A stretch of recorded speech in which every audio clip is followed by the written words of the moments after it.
بسم اللہ الرحمن الرحیم الحمد للہ رب العالمین والصلاة والسلام علی سید الانبیاء والمرسلین نبینا محمد وعلی آلہ وصحبہ اجمعین ومن تبعهم بإحسان الى یوم الدین اما بعد. روى الطبرانی فی المعجم الکبیر عن شداد بن اوس رضی اللہ عنہ قال قال لی رسول اللہ صلی اللہ علیہ وسلم. امام طبرانی رحمہ اللہ نے اپنی معجم الکبیر کے اندر یہ روایت کی ہے. سیدنا شداد بن اوس رضی اللہ عنہ سے روایت ہے. فرماتے ہیں فرمایا مجھ سے رسول اللہ صلی اللہ علیہ وسلم نے یا شداد بن اوس اذا رأیت الناس قد اکتنزوا الذهب والفضة فاکنز هؤلاء الکلمات. اے شداد بن اوس، جب تو دیکھے لوگوں کو کہ بنا لیں سونے اور چاندی کو اپنا خزانہ، تو تو ان کلمات کو اپنا خزانہ بنا لینا. اللہم انی اسألک الثبات فی الامر والعزیمت علی الرشد. اے اللہ، بے شک میں تجھ سے سوال کرتا ہوں ہر معاملے میں ثابت قدمی کا اور بھلائی پر پختہ ارادے کا، ہدایت پر مضبوطی کا تجھ سے سوال کرتا ہوں. واسألک موجبات رحمتک وعزائم مغفرتک. اور میں تجھ سے تیری رحمت کو واجب کرنے والے اعمال اور تیری مغفرت کو یقینی بنانے والے اعمال کا سوال کرتا ہوں. واسألک شکر نعمتک وحسن عبادتک. اور میں تیری نعمتوں کا شکر ادا کرنے کا اور تیری بہترین عبادت کرنے کا تجھ سے سوال کرتا ہوں. واسألک قلبا سلیما ولسانا صادقا. اور میں تجھ سے صحیح دل، گناہوں سے پاک اور صاف دل اور سچی زبان کا سوال کرتا ہوں، سچ بولنے والی زبان کا سوال کرتا ہوں. واسألک من خیر ما تعلم واعوذ بک من شر ما تعلم واستغفرک لما تعلم انک انت علام الغیوب. اور میں تجھ سے اس بھلائی کا سوال کرتا ہوں جو تو جانتا ہے، اور اس برائی سے پناہ مانگتا ہوں جو تو جانتا ہے. اور میں تجھ سے ان گناہوں کی مغفرت چاہتا ہوں جو تو جانتا ہے. بے شک تو ہی تمام غیبوں کو جاننے والا ہے. شیخ حفظہ اللہ کہتے ہیں کہ یہ عظیم دعائیں ہیں جو دنیا اور آخرت کی ہر بھلائی کو جمع کرنے والی ہیں، چاہے وہ پہلے کی دعائیں ہوں یا آخر کی دعائیں ہوں، یا ظاہری اعمال ہو یا باطنی اعمال ہو. یعنی تمام معاملات میں یہ دعا جو ہے وہ شامل ہے، اور یہ بہت بڑا خزانہ ہے. تو نبی صلی اللہ علیہ وسلم نے شداد بن اوس کو یہ کہا تھا کہ جب تو دیکھے کہ لوگ سونے چاندی کو اپنا خزانہ بنا لیں تو ان کلمات کو اپنا خزانہ بنا لینا. تو یہ کلمات بہت قیمتی خزانہ ہے جس کا مقابلہ دنیا کے خزانے نہیں کر سکتے. اور دنیا کے جو خزانے ہیں سب سے قیمتی وہ سونا اور چاندی ہے، اور یہ ان سے بھی قیمتی اور ان سے بھی زیادہ فائدہ مند اور ان سے بھی بہت بڑا ہے، کیونکہ یہ کلمات جو ہیں، یہ جو دعائیں ہیں، یہ بہت بڑا سبب ہیں ہر برکت کے لیے دنیا کی زندگی میں اور آخرت کی زندگی میں. تو یہ اللہ کے رسول صلی اللہ علیہ وسلم کی وصیت ہے اس عظیم دعا اور جامع دعا کے ساتھ کہ بندہ اہتمام کرے اور غور و فکر کرے اس دعا کے الفاظ میں، اس کی معنی میں اور اس کے مقاصد میں. شیخ حفظہ اللہ نے اس دعا کی کچھ وضاحت کی ہے. تو فرماتے ہیں اللہم انی اسألک الثبات فی الامر. اس کا مفہوم اور معنی یہ کہ میں ثابت قدم رہوں تیرے دین پر، اور میں استقامت اختیار کروں تیری بندگی پر، اور میں تیرے سیدھے راستے سے دائیں بائیں نہ ہٹوں، دائیں بائیں نہ پھر جاؤں.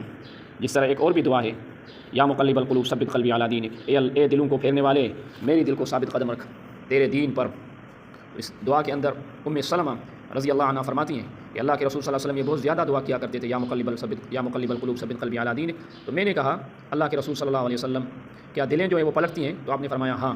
نہیں، اللہ نے بنو آدم یعنی انسان میں کوئی نہیں ہے کوئی انسان بنو آدم میں سے مگر ان کی جو دلیں ہیں وہ اللہ تعالیٰ کی دو انگلیوں کے درمیان ہیں. اگر اللہ چاہے تو ان کو سیدھا رکھتا ہے، اور اگر اللہ تعالیٰ چاہے تو انہیں پھیر دیتا ہے. تو یہاں پر جو لفظ امر ہے الثبات فی الامر، اس سے مراد ہے اللہ کا دین جو اللہ تعالیٰ نے اپنے بندوں کو دیا اور جس کا حکم دیا اللہ تعالیٰ نے. والعزیمت علی الرشد. تو یہ ہدایت پر جو ہے وہ پختگی اور مضبوطی کا جو سوال ہے اور یہ اللہ تعالیٰ کی اطاعت اور بھلائیوں پر ہمیشہ جو ہے وہ بندہ لازم رہے اور گناہوں سے دور ہو جائے۔ تو جو راشد ہوتا ہے وہ اللہ کا فرمان بردار بھی ہوتا ہے اور بندگی پر حفاظت کرنے والا، اور جو ہے وہ اس میں پختہ ہوتا ہے، اس کا عمل اور اس کا جو عزم ہے وہ پختہ ہوتا ہے۔ شیخ حفظ اللہ کہتے ہیں کہ اللہ تعالیٰ کی بندگی کے لیے بندے کو جو ہے پختہ ارادے کی جو ہے وہ ضرورت ہے۔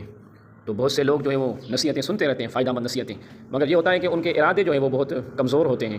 تو زیادہ ضرورت ہے کہ بندہ اللہ تعالیٰ سے یہ سوال کرے العزیمت علی الرشد کا، یعنی ہدایت پر بندے میں پختگی آ جائے۔ پھر جب اس کو کوئی نیکی یا کوئی عمل اس کے بارے میں بتایا جائے، اس کو یہ بات پہنچے تو وہ بندہ کر لے گا اور ان اعمال میں وہ داخل ہو جائے گا، نیک عملوں میں۔ علامہ ابن القیم رحمہ اللہ نے فرمایا کہ بندے کا مکمل اور کامل ہونا یہ بندے کے جو ہے وہ مضبوط ارادوں اور جو ہے وہ ثابت قدمی کے ساتھ ہی ہوتا ہے۔ تو فمن لم یکن لہ عزیمۃ فہو ناقص، جس بندے کے پختہ ارادہ نہ ہو اور مضبوطی جس کے اندر نہ ہو تو یہ بندہ بھی ناقص ہے، کمزور ہے۔ اور جس کے پاس ومن کانت لہ عزیمۃ ولکن لا ثبات لہ علیہا فہو ناقص، کچھ لوگ ایسے ہوتے ہیں جن کے ارادے تو پختے ہوتے ہیں لیکن ثابت قدمی نہیں ہوتی، ان عملوں میں ہمیشگی نہیں ہوتی۔ فإذا انضم الثبات إلى العزيمة أثمر كل مقام شریف وحال کامل، تو جب ثابت قدمی اور عمل میں پختگی اور مضبوطی جب مل جائیں تو پھر جو ہے وہ بہت بڑا مرتبہ انسان کو ملتا ہے اور انسان جو ہے وہ کامل ہوتا ہے اور اس کا عظیم پھل ملتا ہے انسان کو۔ تو یہ اس دعا کی جو ہے وہ اہمیت اور مقام ہے۔ شیخ حفظہ اللہ فرماتے ہیں کہ اور یہ بات بھی معلوم ہے کہ جو ہے وہ ثابت قدمی اور مضبوطی اور پختہ ارادے کا جو درخت ہے وہ صبر پر یہ قائم ہوتا ہے، صبر پر قائم ہوتا ہے، یعنی ثابت قدمی اور پختگی اور پختہ ارادے جو مضبوطی ہے یہ صبر کی جو ہے وہ شاخ پر ہی قائم ہوتے ہیں۔ تو بندہ جو ہے وہ جب جان لے کہ بہت بڑا خزانہ ہے ان 3 حرفوں مطلب کہ صاد بارہ یعنی صبر کے اندر، تو کبھی پیچھے نہ ہٹے۔ تو معلوم ہوا کہ ایک ثابت قدمی اور اس مضبوط ارادے اور ان کے ساتھ ساتھ بندہ جو ہے صبر ہمیشہ کرتا رہے تو یہ بہت بڑا جو ہے وہ مقام اور مرتبہ پائے گا۔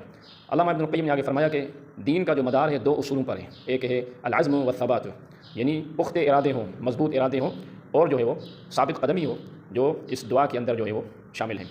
اور اسی طرح علامہ ابن القیم رحمہ اللہ نے فرمایا کہ یہ جو 2 کلمے ہیں یہ ہر بھلائی کی جو ہے وہ کامیابی ہے، یعنی ثابت قدمی اور اس کے ساتھ جو ہے وہ پختہ اور مضبوط ارادے۔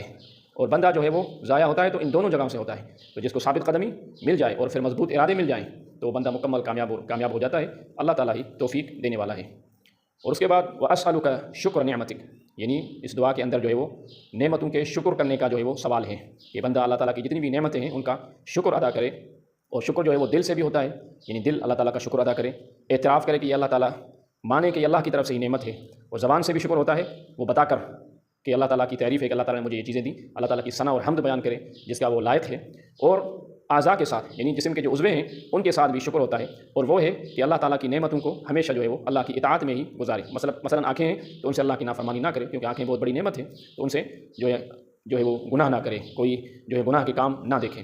اور آگے سوال ہے وحسن عبادتک، یعنی اچھی عبادت کا سوال ہے جو بہت بڑا مقصد ہے، بلکہ اللہ تعالیٰ جو ہے وہ اچھی عبادت ہی قبول کرتا ہے، کہ جیسے اللہ کا فرمان ہے لیبلوکم ایکم احسن عملا، کہ کون ہے جو تم میں سے اچھے اعمال کرتا ہے۔ اور عمل جو ہے وہ اچھا نہیں ہو سکتا مگر 2 چیزوں کے ساتھ، ایک ہے اللہ تعالیٰ کے لیے خالص ہو، صرف اللہ کے لیے ہو اور مقصد نہ ہو، ریا نہ ہو، اور دوسری چیز ہے کہ رسول اللہ صلی اللہ علیہ وسلم کی سنت کے مطابق ہو، تو یہ جو ہے وہ عمل جو ہے وہ اچھا ہے۔ فضیل بن عیاض رحمہ اللہ سے سوال ہوا احسن عملہ کے بارے میں، تفسیر کے بارے میں، اس آیت کا تفسیر، تو فرمایا اخلصہ واصوبہ، پھر فرمایا فإنه إذا كان خالصا ولم يكن صوابا لم يقبل، عمل اگر خالص ہو اللہ کے لیے لیکن صحیح نہ ہو تب بھی قبول نہیں ہوگا، وإذا كان صوابا ولم يكن خالصا لم يقبل، اور اگر عمل صحیح ہو لیکن خالص نہ ہو تب بھی قبول نہیں ہوگا، حتى يكون خالصا، یہاں تک کہ خالص ہو۔ پھر فرمایا والخالص إذا كان للہ، خالص عمل وہ ہے جو اللہ کے لیے ہو، والصواب إذا كان على السنة، اور صحیح اور درست عمل وہ ہے جو سنت کے مطابق ہو، سنت کے موافق ہو۔ اور اس کے بعد سوال ہے وَأَسْأَلُكَ قَلْبًا سَلِيمًا، یعنی صحیح دل، جو ہے وہ صاف اور پاک دل، گناہوں سے پاک، شرک سے پاک، نفاق سے پاک، کینہ اور بغض اور حسد سے پاک، یہ سب بیماریاں ہیں دلوں کی، تو ان سے جو ہے وہ پاک دل ہو، اس کا سوال ہے۔ تو جب دل جو ہے وہ صاف ہو جاتا ہے تو اعمال اور جسم جو ہے وہ صحیح ہو جاتا ہے، جس طرح رسول اللہ صلی اللہ علیہ وسلم کی حدیث بھی ہے، آپ نے فرمایا خبردار، جسم کے اندر ایک ٹکڑا ہے، اگر وہ صحیح ہو جائے تو پورا جسم صحیح ہو جاتا ہے، اگر وہ خراب ہو جائے، فاسد ہو جائے تو پورا جسم فاسد اور خراب ہو جاتا ہے۔ پھر فرمایا الا وہی القلب، یہ جو ہے وہ دل ہے، خبردار یہ وہ دل ہے، یہ روایت بخاری کے اندر ہے۔ تو دل صحیح ہے تو جسم بھی صحیح ہے، اگر دل خراب تو پورا جسم خراب ہو جاتا ہے۔ علامہ ابن القیم نے فرمایا قلب سلیم وہ دل ہے جو شرک سے جو ہے وہ پاک ہو، صاف ہو، کینے سے پاک ہو، نفرتوں سے پاک ہو، حسد اور بخیلی سے پاک ہو، تکبر سے پاک ہو، دنیا کی محبتوں اور دنیا کی جو ہے وہ ریاستوں سے پاک ہو۔ تو یہ کچھ مفہوم جو ہے وہ اس کے متعلق ہے۔ اس کے بعد ہے ولسانا صادقا، سچی زبان، یہ کہ جو بھی زبان سے الفاظ نکلیں وہ بالکل سچے ہوں، وہ بالکل سچے الفاظ ہوں۔ تو دل کا جو زبان کا جو تعلق ہے تو زبان کا جو تعلق ہے وہ دل سے ہے. اگر دل صحیح ہے تو زبان بھی درست ہو جائے گی. تو اس دعا کے اندر یہ بھی سوال ہے کہ سچی زبان ہو. پہلے دل صحیح کا سوال تھا، اب زبان بھی اس کی سچی ہو. اسی طرح ایک روایت آتی ہے نبی صلی اللہ علیہ وسلم سے کہ آپ نے فرمایا جب بندہ ابن آدم صبح کرتا ہے تو سارے اعضاء جو ہیں وہ زبان کو جو ہے وہ خبردار کرتے ہیں، یعنی اسے کہتے ہیں کہ اللہ سے ڈرو، ہم جو ہے وہ تیرے ساتھ ہیں، یعنی اگر تو سیدھی رہے گی تو ہم بھی سیدھے رہیں گے، اگر تو ٹیڑھی ہو جائے گی تو ہم بھی جو ہے وہ ٹیڑھے ہو جائیں گے. یہ روایت سنن ترمذی کے اندر امام البانی نے اس کو حسن کہا ہے.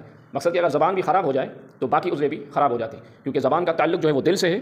اگر دل خراب ہوگی تو پھر زبان خراب ہوگی، اگر پھر زبان بھی خراب ہوگی تو باقی عضو جو ہے وہ بالکل خراب ہو جائیں گے. جیسے حدیث میں آتا ہے آپ صلی اللہ علیہ وسلم نے فرمایا کہ جو شخص 2 چیزوں کی ضمانت دے دے میں اس کو جنت کی ضمانت دیتا ہوں. ان میں سے ایک یہ ہے کہ زبان جو ہے وہ اس کی ضمانت دے دے کہ زبان جو ہے وہ ہمیشہ گناہوں سے پاک رکھے گا، اور دوسری ضمانت شرمگاہ کی حفاظت. تو یہ جو ہے 2 بڑے عضو ہیں جن کی ضمانت پہ جنت کی جو ہے وہ ضمانت ہے. تو اس دعا کے اندر سچی زبان کا بھی سوال ہے. تو رسول اللہ صلی اللہ علیہ وسلم نے اس دعا کے اندر جو ان 2 بڑے عضووں کو جو خطرناک عضو ہیں جمع کر دیا ہے، ایک ہے دل اور دوسری ہے زبان، یعنی صحیح دل کا سوال اور سچی زبان کا جو ہے وہ سوال. کیونکہ یہ 2 عضو جو ہیں بہت اہم ہیں پورے باقی عضووں کے لیے، یعنی فائدے کے اعتبار سے اگر یہ دونوں درست ہو جائیں گے دل اور زبان تو باقی عضو بھی جو ہے وہ صحیح ہو جائیں گے. اگر یہ دونوں جو ہے وہ خراب ہو جائیں گے تو باقی جسم بھی جو ہے وہ فاسد ہو جائے گا. تو اس زبان کا جو اثر ہے وہ اعضاء پر کافی اثر ہوتا ہے، کیونکہ زبان جو ہے وہ دل کے تابع ہے، زبان کا تعلق دل سے ہے. تو جب دل بھی خراب ہو جائے گی اس کے بعد پھر زبان بھی خراب ہو جائے گی تو پھر جو ہے وہ پورا جسم بھی خراب ہو جائے گا. جیسے حدیث میں آتا ہے کہ آپ صلی اللہ علیہ وسلم نے فرمایا، امام احمد کے اندر مسند احمد کے اندر روایت ہے، ان انس بن مالک ان نبی صلی اللہ علیہ وسلم قال لا يستقيم ایمان عبد حتى يستقيم قلبه ولا يستقيم قلبه حتى يستقيم لسانه. بندے کا جو ہے وہ ایمان بالکل مستقیم نہیں ہو سکتا، سیدھا نہیں ہو سکتا جب تک اس کی دل صحیح ہو جائے، اور دل صحیح نہیں ہو سکتی جب تک اس کا زبان صحیح ہو جائے. تو جو ہے وہ دل کا تعلق زبان سے ہے اور زبان کا تعلق یعنی دونوں کا ایک دوسرے سے وہ تعلق ہے. تو بندہ جو اپنی خیر خواہی چاہتا ہے اس کے لیے لازم ہے کہ ان دونوں عضووں کی بہت بڑا اہتمام کرے، اور زبان سے ہمیشہ اچھے الفاظ بولے اور اپنی دل کو جو ہے وہ صاف اور شفاف رکھے، گناہوں سے جو ہے وہ پاک اور صاف رکھے. پھر اس کے بعد جو ہے وہ دعا ہے اسألک من خیر ما تعلم واعوذ بک من شر ما تعلم، یعنی یہ بھی جامع الفاظ ہیں اور مکمل اور کامل ہیں کہ بندہ جو ہے اپنے رب سے ان جملوں کے ساتھ سوال کرتا ہے ہر بھلائی کا، جو ظاہری بھلائی ہو، چھپی ہوئی بھلائی ہو، ہر بھلائی کا، یعنی ظاہر ہو یا چھپی ہوئی بھلائی ہو، دنیا کے متعلق بھلائیاں ہو یا آخرت کے متعلق بھلائیاں ہو، وہ سب اس میں شامل ہیں. من خیر ما تعلم میں یعنی تمام بھلائیاں، دنیا کی بھلائیاں اور آخرت کی بھلائیاں. اور اس کے بعد شر سے بھی پناہ ہے، یعنی ہر شر اور مصیبت سے، چاہے وہ دنیا کی مصیبت ہو اور شر ہو یا وہ جو ہے وہ آخرت کا شر اور مصیبت ہے. اس کے بعد استغفرک لما تعلم، اس کے اندر اے اللہ میں تجھ سے بخشش مانگتا ہوں، مغفرت مانگتا ہوں، معافی مانگتا ہوں جو تو جانتا ہے میرے گناہوں کو. اس کے اندر بندہ جو ہے اپنے گناہوں کا اقرار کرتا ہے، اپنے خطاؤں کا اقرار کرتا ہے، اور بندہ ان الفاظ میں گویا کہ یہ کہہ رہا ہے کہ میرے بہت زیادہ گناہ ہیں جن کو میں شمار ہی نہیں کر سکتا، اتنے گناہ ہیں، اس لیے میں کہتا ہوں کہ استغفرک لما تعلم، اے اللہ میں تجھ سے ہر اس گناہ کی معافی چاہتا ہوں جو تو جانتا ہے میں بھول گیا ہوں. تو انسان کے جو ہے بہت سے گناہ ہیں، کبھی انسان جو ہے وہ بھول جاتا ہے گناہوں کو اور اللہ تعالیٰ جو ہے وہ شمار کرتا ہے، اللہ تعالیٰ شمار کرتا ہے، جیسے اللہ کا فرمان ہے احصاہ اللہ ونسوہ، اللہ تعالیٰ شمار کرتا ہے اور لوگ جو ہے وہ بھول جاتے ہیں. تو کتنی جو خوبصورت یہ دعا ہے کہ بندہ استغفار کرنے والا یہ کہے واستغفرک لما تعلم، اے اللہ میں استغفار کرتا ہوں ہر اس گناہ کا، ہر اس خطا کا جو تو جانتا ہے. کیونکہ اللہ کا جو علم ہے وہ بندے کے جو راز ہوں، چھپے ہوئے معاملات ہوں، ظاہر ہوں، خفیہ ہوں، سب جانتا ہے. اور اللہ تعالیٰ جو پچھلے گناہ ہو، بعد میں گناہ ہو، سب گناہوں کو جانتا ہے، کیونکہ اللہ تعالیٰ علام الغیوب ہے، غیبوں کو جاننے والا ہے، اس پر کوئی چیز چھپی ہوئی نہیں. جیسے اللہ کا فرمان ہے ان اللہ لا یخفی علیہ شیء فی الارض ولا فی السماء، آسمانوں میں، زمینوں میں، کہاں پر بھی اللہ سے کوئی چیز چھپی ہوئی نہیں ہے. تو اسی لیے نبی صلی اللہ علیہ وسلم نے اس دعا کا جو اختتام کیا انک انت علام الغیوب، یعنی تو ہی غیبوں کو جاننے والا ہے، یعنی اے غیبوں کو جاننے والا میرے جتنے بھی گناہ ہیں جو ہے وہ سب گناہ جو ہے وہ میرے گناہ معاف کر دیں. تو یہ رسول اللہ صلی اللہ علیہ وسلم کی دعا امت کے لیے جو ہے وہ ایک رہنمائی ہے، کیونکہ اللہ کے رسول کے گناہ پچھلے اور اگلے سارے گناہ اللہ تعالیٰ نے معاف کر دی. تو یہ امت کے لیے ایک بہت عظیم جو ہے وہ اللہ تعالیٰ کے رسول صلی اللہ علیہ وسلم نے امت کو جو عظیم یہ دعا سکھلائی کہ امت کو اس دعا کو نہیں چھوڑنا چاہیے. شیخ حفیظ اللہ کہتے ہیں کہ یہ جو دعا ہے یہ بہت بڑا خزانہ، قیمتی خزانہ جو ہے وہ شمار کیا جاتا ہے. جب اے اللہ کے بندے، جب تو دیکھے کہ لوگ سونے اور چاندی کے پیچھے لگے ہوئے ہوں اس کو جمع میں، اس کو اکٹھا کرنے میں، تو ان الفاظ کے ساتھ دعائیں کیا کر. اس میں جو ہے تیری لیے برکتیں ہیں، تیری کامیابی ہے دنیا کے حالات کی، آخرت کے حالات کی، اور اس پر بہت سخت جو ہے حفاظت کر، بہت بڑی حفاظت کر اس کے الفاظ کے ساتھ. جس سے نبی صلی اللہ علیہ وسلم سے الفاظ آئیں، اس کی معنی کو سمجھ، اس کی مقاصد کو سمجھ، تو بہت بڑی جو ہے وہ کامیابی ملے گی. اللہ تعالیٰ عمل کی توفیق عطا فرمائے. سبحانک اللہم و بحمدک اشہد ان لا الہ الا انت استغفرک و اتوب الیک.